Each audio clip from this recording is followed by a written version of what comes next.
Welcome back to the Shuffle Squad. Zach Lesage here. Today we're going to be covering over the top 10 best meta decks in format. We just saw Toronto Regionals, all those Regidragos in top cut. Maybe Regidrago's on top again this week, or maybe there's a newcomer. We'll have to find out. In the pinned comment section, you can gain access to all of the deck lists available in this video. You can copy and paste them right into PTCG Live. And if you need any of the cards for the decks in real life, check out Kayfabe Cards, or if you're trying to get some code cards online, check out ptcglstore.com. Both links are available in the description, and some might even have some discount codes. Every single deck can't be in the top 10. You might be wondering where Big Roaring Moon GX is, or Gouging Fire. Well, those might or might not be in the top 10. And if they are, that's awesome. If they're not, there's probably a reason why. The metagame is constantly shifting. A lot of the results in these videos are based off of recent major events, online event placements, my own personal experiences with these decks, and of course the changing metagame. I'm going to keep it real with you. I try to keep this list as real as possible. Even last week, I had Ancient Box in the lower half of the top 10. I played that exact same list to Toronto Regionals myself, and I finished 51st out of over 2,000 competitors. I'm always going to be trying to provide the best information for everyone. So if that sounds like a plan, give this video a like, share, subscribe to the channel, and of course, let's jump into our number 10 deck. Kicking it off at number 10, we have Ancient Box here. Now, Ancient Box is the deck that I played at Toronto Regionals. I got a sick top 64 finish at over 2,100 competitors, and I think the deck is pretty decently positioned into the metagame, as long as you avoid Regidrago. Now, I was able to beat at least one Regidrago, and I took a game off both Grant Shen and Vance Kelly, some of the best players in the world. I think this list is pretty well solidified. It's just the standard list right now. Having all those ancient cards in your discard pile, scaling Vengeance Fletching is great against Pokemon like Raging Bull, Miraidon, and of course, Iron Thorn, Snorlax. Great Tusk gives you that surprise element to discard your opponent's cards, maybe getting a win condition. Koraidon seems pretty decently positioned into our metagame with a lot of Pokemon that are weak to fighting, including Pheasantipity, and Big Moon EX allows you to knock out things like Charizard or Regidrago VSTAR. The Brute Bonnet Binding Mochi package can be pretty cute to get some big numbers for Vengeance Fletching out of nowhere, otherwise when you wouldn't be able to get the knockouts. I worked really hard on this list, taking a lot of inspiration from some of the top lists in the game.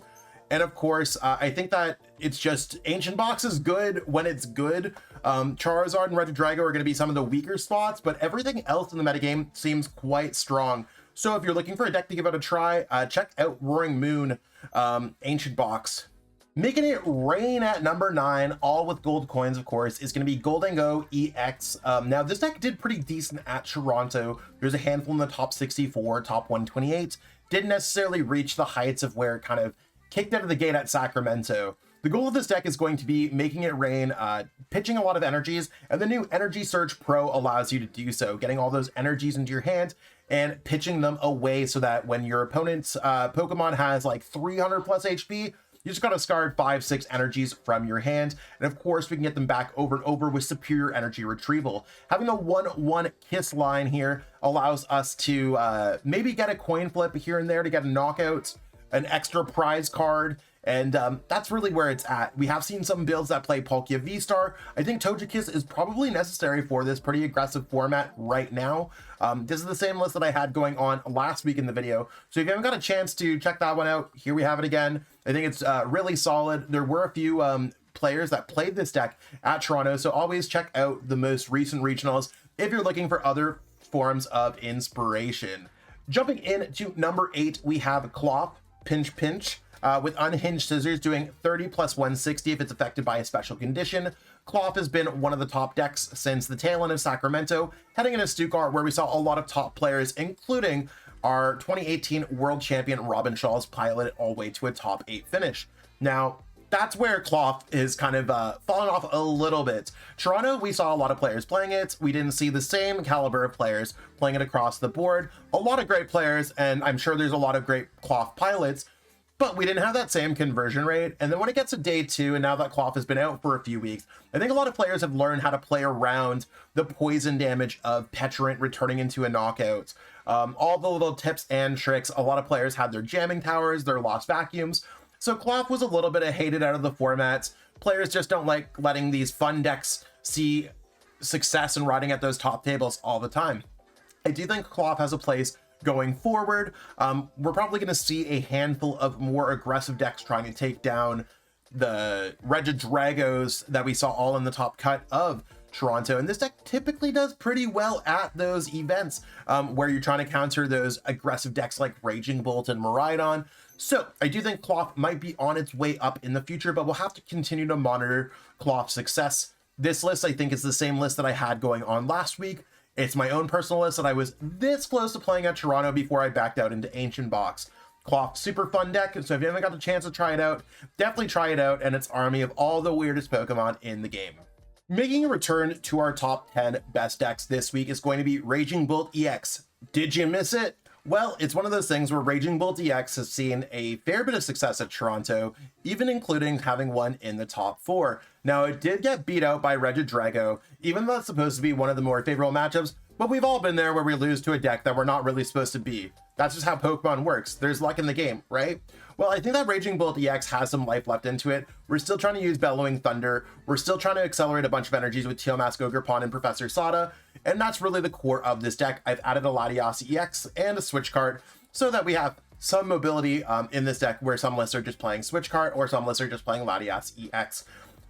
As we look at the future metagame, I do think that with all the Regidrago, Raging Bolt is one of the decks that typically has a favorable matchup in that matchup. So it's one of those things where we're trying to play Raging Bolt when Raging Bolt's good to play.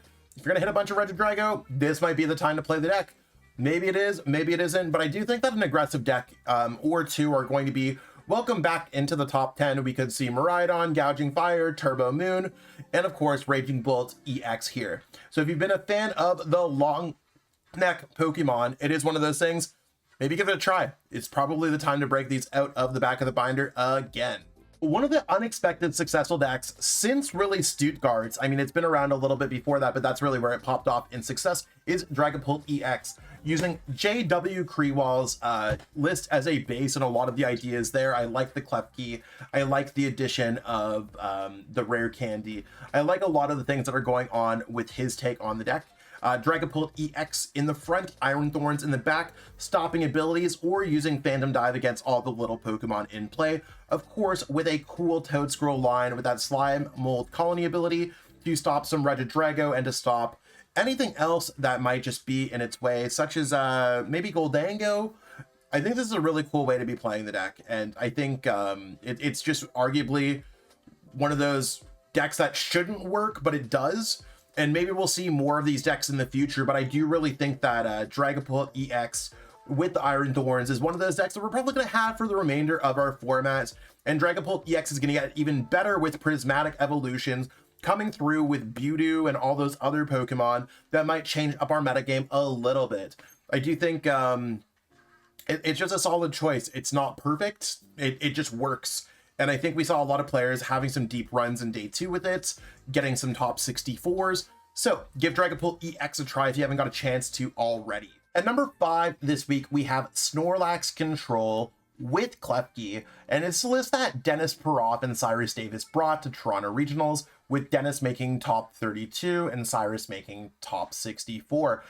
This Rotom list build of the deck is really just trying to block your opponent's Pokemon, but I do like the Klefki addition so that when your opponent's using Pecharunt, the Peach, that's typically an auto win against Snorlax, you can stop those abilities from working. And then, of course, Klefki can just lock them in play. Your opponent tries to get around it, and not really much else that they can do. I think there's a lot of really cool things with Chloris's Tenacity, Pidgeot V, Enriching Energy, and Jubilife Village. I know that Cyrus wrote an article for TSS, so check that out in our Metafy group if you're trying to learn a little bit more about this deck.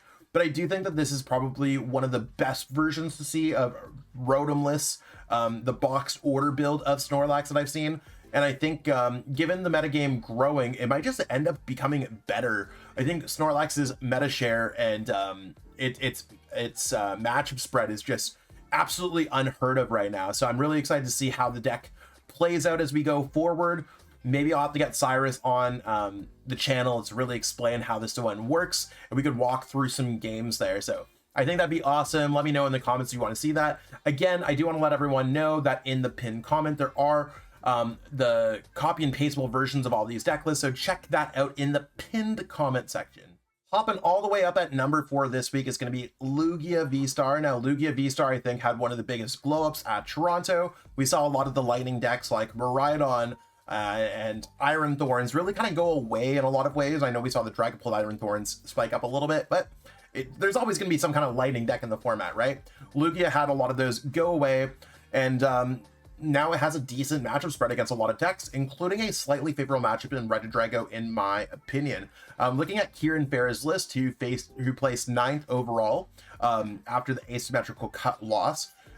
Their list, which I think is pretty much the standard go-to list right now, cutting a V-Guard energy or 1 card for the Wellspring Ogerpon EX, having some opportunities there with its second attack to do some sniping things. Lugia is still going to be going to pitch Archeops in the discard pile, summon them back with Summoning Star, and accelerate those energies in play. I think Lugia V-Star is really one of those decks that's it standed the test of time. It's one of the best decks in formats, continues to be one of the best decks in formats, so even if it might not necessarily be the BDIF for a couple weeks, it usually bounces back when the meta shifts. So I think going forward for San Antonio, Birmingham, Rio de Janeiro regionals, for anyone who's preparing for those in January, or any local events, Lugia is probably on the way up. Make sure that there's not a bunch of the lightning guys in your area, but if you can avoid those, Lugia probably can net you some hefty championship points towards the World Championships, or just trying to get to your all-time best total. We're about to enter into the top 3. I think these decks have really proven themselves more than a lot of the other decks on this list. And it's really where there's, I think, that cut above. Maybe Lugia can be included in there at 4th and above, but really these top 3 decks, I think, have been ruling the format for the past few months. So let's jump into it. It's a great time to remind everyone to let us know in the comments below which decks you think they are, or just letting anyone, just posting anything in the comments will really just help boost the YouTube algorithm in our channel and boost it up before the holidays. Every bit counts. Let's jump into our number 3 pick. At our number 3 pick, we have Charizard EX. It had that double finals in Stuttgart, had a lot of strong finishes in Toronto. It didn't really break our top 16, but we did see a handful in the top 32, 64, and throughout our top 200-ish cuts. Charizard EX loading up those energies with its own Infernal Rain built in, accelerating those energies to your Pokemon however you like. It's scalable Burning Darkness attack, Pidgeot's Quick Surge to search out whatever you need, making this deck a very combo-heavy deck, but Pidgeot takes a lot of the weight off, being able to fetch out a rare candy, a Pokemon, that supporter you need. So you can have this deck being heavily aggressive, heavily come back, and of course scaling as the game progresses, so you could do whatever you want. Dust Noir allowing you to kind of Curse Blast into extra damage, prize cards, scaling Burning Darkness. This deck seems to have it all, and I think it's really just the definition of just a fantastic deck. Not the most well positioned in the format, but it's Charizard. It can really come back from anything. And I'm not just saying that. I think Charizard is really one of the decks where, even though it doesn't have the greatest matchup spread, and that's one of the reasons why it's number 3, it can just pop off out of nowhere and can steal games because of how powerful Burning Darkness and all these disruption cards and Briar drawing extra prize cards. It's got its own toolbox of tricks, and not every single deck has it. If you haven't got a chance to check out your local league, check out your local league or kayfabe cards for the Charizard League Battle deck. If you're trying to get into Pokemon in 2024, 2025, that would be something great to pick up at the store. It's like 20 bucks, maybe 30 bucks, and you could build the deck right out of there. Need a couple cards, maybe get a Shrouded Fable ETB to go with it, or a couple blister packs, and you could basically build this exact list with that. So Charizard at number 3, I think it's going to be, it's just a fantastic choice. I don't think you can go wrong with Zard. Might not always be the best choice, but it's just a fantastic choice right now. Looking at our number 2 deck, we have Gardevoir EX, and we have it from the Gardevoir GOAT, Henry Chow. Henry Chow being our Baltimore regional champion and Gardevoir expert in general. It's one of those things where they've seen such success with this deck, and I think Gardevoir is really going to be one of those decks that continues to see success for the dedicated group that plays it. Now, Gardevoir, I think, is not necessarily for the faint of heart. It might look easy to pitch some energies with Curlius Refinement, use Psychic Embrace, and load up a bunch of different Pokemon. But the constant improvements and innovations when it comes to this deck, I think is largely due to some of the best players in the world just non-stop playing this deck, being part of a group chat and really coming up with it. So you might see some lists that play Unfair Stamp, some lists that play Precious Trolley, some lists that play Secret Box. I kind of seen it all, and I think that this is just, again, I just trust the process of those that continuously put the effort the most into the deck, and I think that Henry Chow is really leading the way when it comes down to it. They placed top 16 at this event, playtest the deck with Michael Davidson and a handful of others, and they've all seen a lot of incredible success with the deck. So I'm excited to see how Gardevoir continuously works and continuously grows as we head into events like San Antonio. And right now, I think that Gardevoir is just fantastic to the point where it's our number 2 deck in format. But what's going to be our number 1 deck in format? We're going to have to find out right now. But if you haven't put your guesses in, put them in. I'm sure a lot of you can guess it. Here's our number 1 pick. Usually when we have a deck that makes back-to-back finals, both finalist positions at Toronto were Regidrago. You probably have it at number 1. Regidrago was 6 out of the top 8 at Toronto. It's arguably the best deck by a long shot. And I think the best players in the game are playing this deck. And I think we have the core of the best deck in format here. Like, this is pretty much the 60 of most players. You might see a 1 card change here or there. Some people go with Temple of Sinnoh. Some people go Third Fire, cut out Superior Energy Retrieval. We're really grasping at straws here. The deck is a 50, maybe a 57 card core, and a lot of it comes down to, do you play Superior or do you play Fire? Do you play an extra Iono, or do you play a Haxorus? Or do you play some other kind of tech? I think, like, when it comes down to it, Regidrago having all of these options, you can copy out all these different dragon type Pokemon with Apex Dragon, makes it just the same strong deck that Mewtwo and Mew GX was when Henry Brand won the 2019 World Championships, or when I won the Players Cup playing a Mewtwo and Mew GX Pika ROM deck. And having all the options to copy these Pokemon gives you the opportunities to adjust for the metagame, adjust for whatever your opponent's game plan is, and in general, just outplay your opponent. I know this deck's rotating pretty soon. I'm sure that a lot of people are excited about that, but it's still our number 1 deck for a while. Our rotation's going to be happening in a few short months, so stay tuned to see exactly how the metagame shifts. But right now, we have it at number 1. Let me close things out. That's what we got going on for this video this week. I really appreciate everyone for tuning in for this video.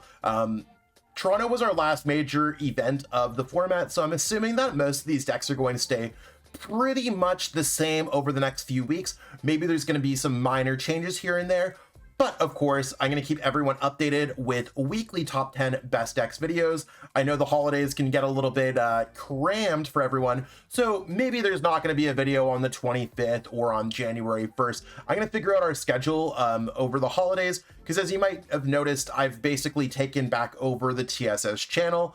PJ's taking a little bit of a break right now, but I am going to be bringing on some more TSS members. We've recently done some videos with Dom Ritchie, King Dre Clout, and of course, I'm trying to collab with some other members of TSS to keep that TSS energy flowing.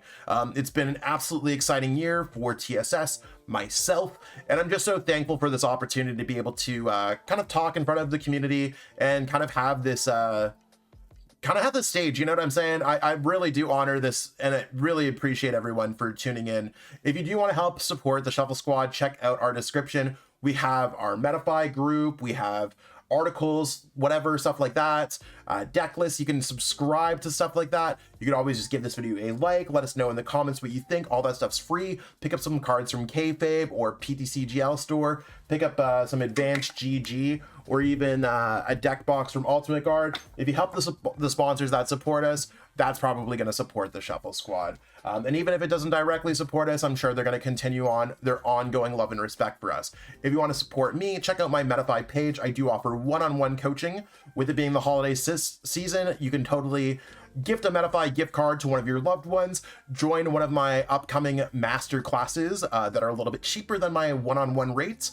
I have an Ancient Box 1 coming up showing the deck that I made top 64 with at Toronto Regionals. And of course, you can check out my own Metafy group where I update more than just the top 10 best decks, and all that stuff really does help out. If you can't, that's totally cool too. I get it. Much love to everyone. I will catch up with everyone soon, and stay tuned for more great content. Peace out and have a great day. Want to support the Shuffle Squad? Be sure to check out all of our sponsors in the description to pick up Pokemon TCG singles, sealed, and PTCG live codes.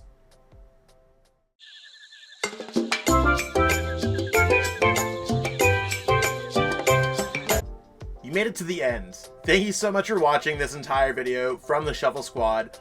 Honestly, from the bottom of our hearts, we appreciate each and every person that supports our content, watches what we have going on every single day, every single week, even from time to time, and continuously allows us to have a forum to project our creative content towards the Pokemon TCG community.